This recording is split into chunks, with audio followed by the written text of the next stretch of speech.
In this day and age, many of our movements are recorded on public transport, in stores, and even in the backgrounds of other people's videos. But even though much of our lives are captured on video, there are still no guarantees that if something were to happen, the case would be solved quickly and neatly. Many cases involving video evidence simply leave us more perplexed than ever, as these examples will show.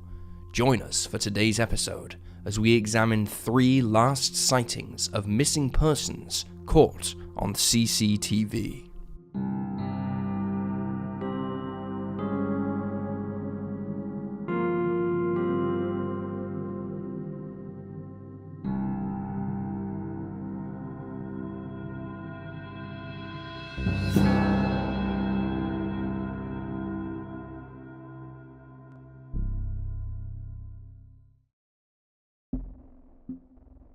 Daniel Entwistle.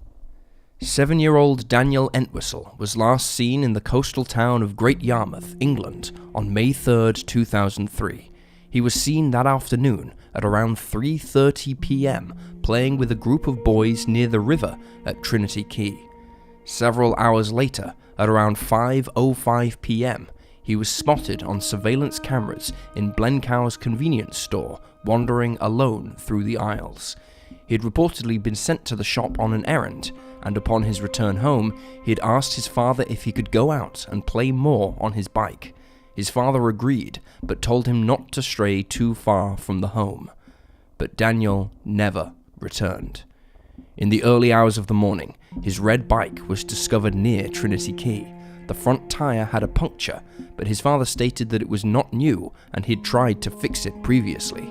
There was no sign of the little boy, and nothing to indicate how long the bike had lain there on its side. Shortly after it was found, a tent was put over it, and the police ramped up their search efforts. In the following hours, police drivers were dispatched into the River Yare, scent dogs participated in the ground search, and helicopters scoured the area from above. Around 60 uniformed officers joined with lifeboat crews, the Coast Guard, and local volunteers, but no trace of the 7-year-old was uncovered. Daniel's mother, Paula, described him as outgoing and pleasant, adding that he could be mischievous like a lot of children, and he's a bit of a loner, but he says hi to anybody. His parents also noted that the little boy had disappeared before, but he'd been found within a few hours. In 2012, his father, David, stated, "I don't know if he's alive. I don't know if he's dead. He could still be alive. Somebody might have taken him. He could have fallen into the river. We just don't know. We've got no closure. I wish I had told him he couldn't play out. It really hurts." There have been few notable leads in Daniel's case. According to the Norfolk Police, over 2,500 lines of inquiry have been examined in the 2 decades since he disappeared, and investigators have taken over 580 statements. Furthermore, in the last 6 years, searches for Daniel have been carried out in the Greater Yarmouth area, while around 12 new pieces of information have been examined and pursued. While there have been no major leads in the case, speculation has been rampant. Locals began to theorize that Daniel's own father was involved after it was revealed that in 1987, David, who would have been around 25 years old at the time, received a 6-month jail sentence for sexually abusing a 12-year-old girl. Daniel's mother, Paula, dismissed these rumors, but admitted that discovering her husband's record after their son went missing contributed to their decision to divorce. It was also rumored at one point that 2 local sex offenders were responsible for the disappearance. The 2 men, 60-year-old Jim Hall and 49-year-old Aniel Ventham, who were both mechanics, were found dead in 2009, having killed 30-year-old Derek Tempest. Derek had reportedly demanded cash from the men in return for him keeping quiet about the abuse he endured at their hands during his childhood. Though the pair gave him a total of £1,800, police theorized that Derek returned for a third payment and was subsequently killed. He was found dead in the River Yare, a hefty vehicle brake drum tied around his waist. The 2 men took their own lives shortly afterwards. A search of their property found no link between them and Daniel, however. In 2023, Paula told the Daily Mail online that she had come to terms with the idea that her son had fallen into the river, as his bike had been found at Trinity Quay, next to the River Yare. She believes fast-flowing currents pulled him under, and theorized that he'd fallen in after climbing the wall to stand on it. She stated, "It's not a big mystery. The police showed me CCTV of him riding his bike across a garage forecourt towards the quay, and he didn't come out again. Nobody else was shown going towards the quay, so it looks like he was on his own." She added that she'd thought he'd gone to the garage to buy a Kinder Egg because there weren't any when he'd been at the convenience store earlier. Paula and Daniel's father, David, split up shortly after Daniel vanished. David died in 2015 at the age of 53. Despite the best efforts of the police, Daniel remains missing. He was last seen in Greater Yarmouth, England on May 3rd, 2003. At the time of his disappearance, he was 7 years old, 3 foot 2 inches tall, and was of a thin build. He is described as a white male with light brown hair, cropped short. He was last seen wearing a blue Adidas t-shirt with striped sleeves and an Adidas motif on the chest, blue tracksuit bottoms, and grey trainers. He spent 4 years living in Burnley, Lancashire, and as a result, he had a strong northern accent. If you have any information on Daniel's case, you can contact Crime Stoppers anonymously on 0800 555 111. Mary Ann Fowler. 65-year-old Mary Ann Fowler was last seen on December 24, 2002, when she stopped at a strip mall on Louisiana Highway 415, west of Port Allen, Louisiana, at around 5:30 p.m. At the time of her disappearance, Mary Ann was on her way to visit her husband, Jerry Fowler, at a federal prison in Beaumont, Texas, for Christmas, after he'd been sentenced to prison for 5 years following a bribery and kickback scheme involving voting machines. Mary Ann was last spotted outside of a Subway sandwich shop, which is where investigators believe she was abducted. Shortly after she vanished from the strip mall, her belongings were discovered scattered on the ground outside of the shop, including her false nails, which had likely come off during the struggle with her attacker. Early on, robbery was ruled out as a motive behind the crime because her handbag and keys were left behind, and her car was still in the car park with wrapped Christmas gifts sitting in the back seat.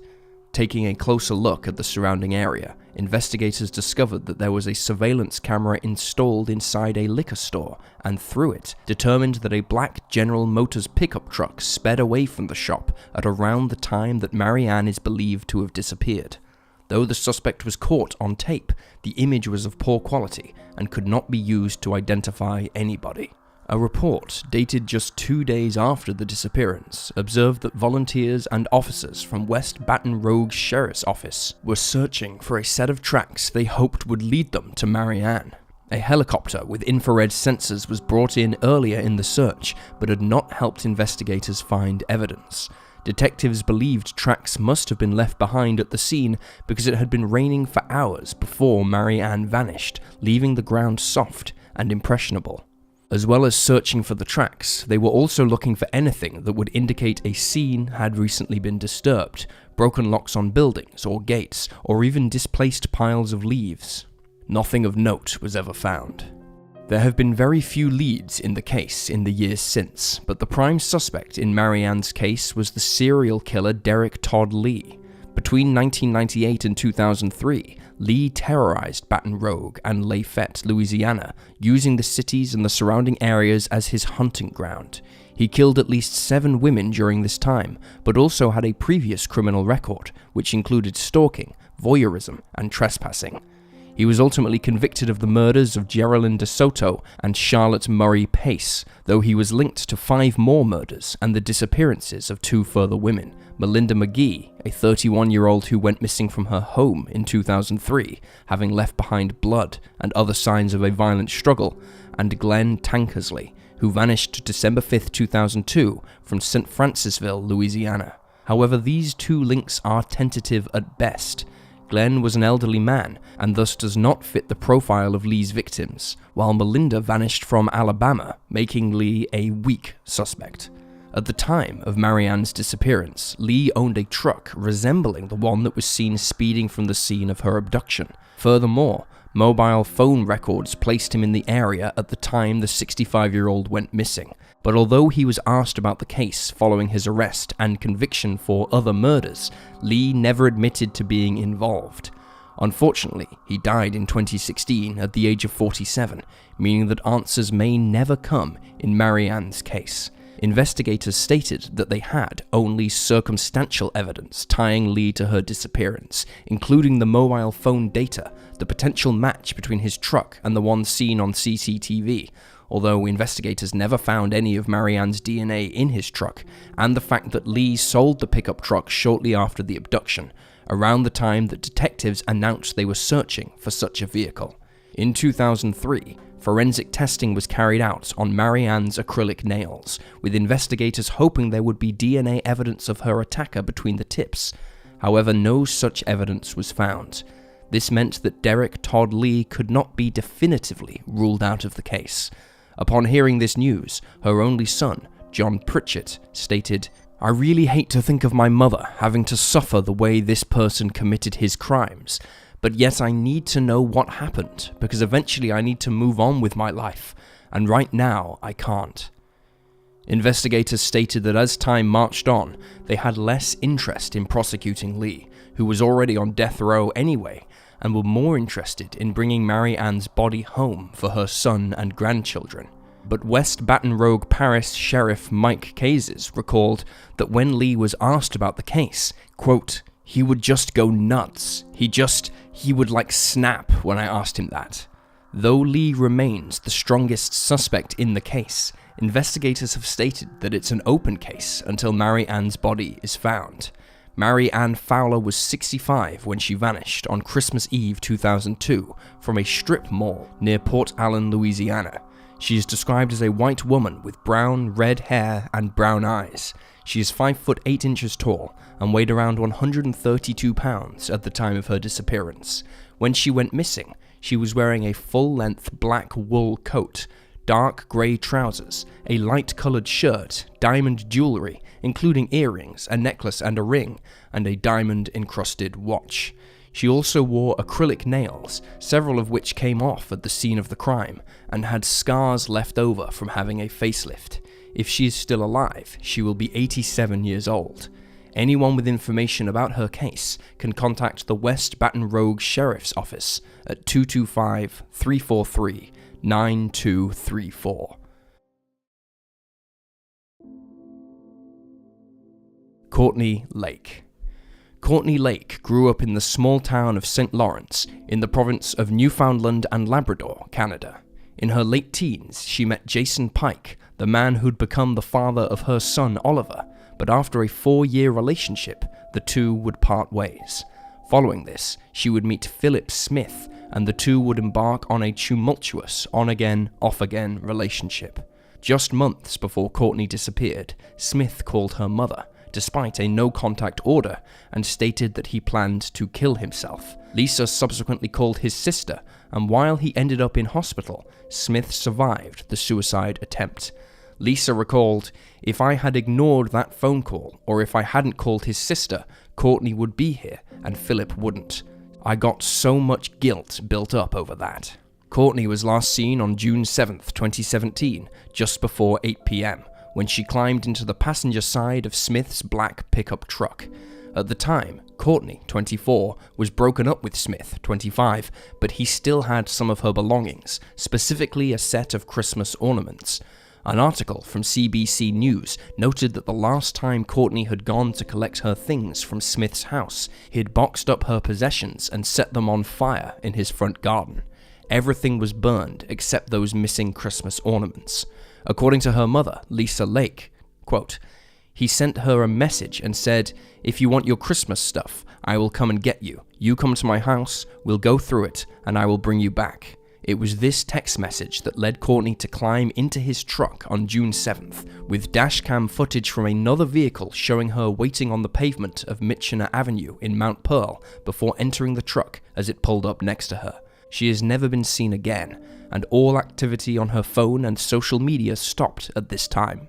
Notably, Smith had recently been in court where he had pleaded guilty to assaulting Courtney, distributing intimate images of her, and breaching prior orders to stay away from her and her mother, but he was released from police custody that afternoon. He returned to court 2 days after she disappeared, for once more violating a court order to stay away from his ex-girlfriend. In the months following Courtney's disappearance, on November 1st, 2017, Lisa was awoken by the sound of someone knocking heavily at her front door. When she opened it, she found 2 police detectives who told her that Smith was dead. He had taken his own life near a cabin in a wooded area in Bellevue and left no note behind. His body was found by the RCMP after his family alerted the police to tell them he had called them to say he was going to kill himself. Although investigators secured the nearby area, thinking that perhaps Courtney's body had been buried there, they found no trace of the missing 24-year-old. Initially, following Smith's death, the grief of Courtney's family was renewed. The one person they believed could give them answers was now no longer able to. However, in the years since, the police have stated their belief that there are people who know more than they are letting on, and that they are purposely withholding information. Investigators observed that of the more than 100 people interviewed as part of the case, some gave contradicting statements in a bid to cover for Smith.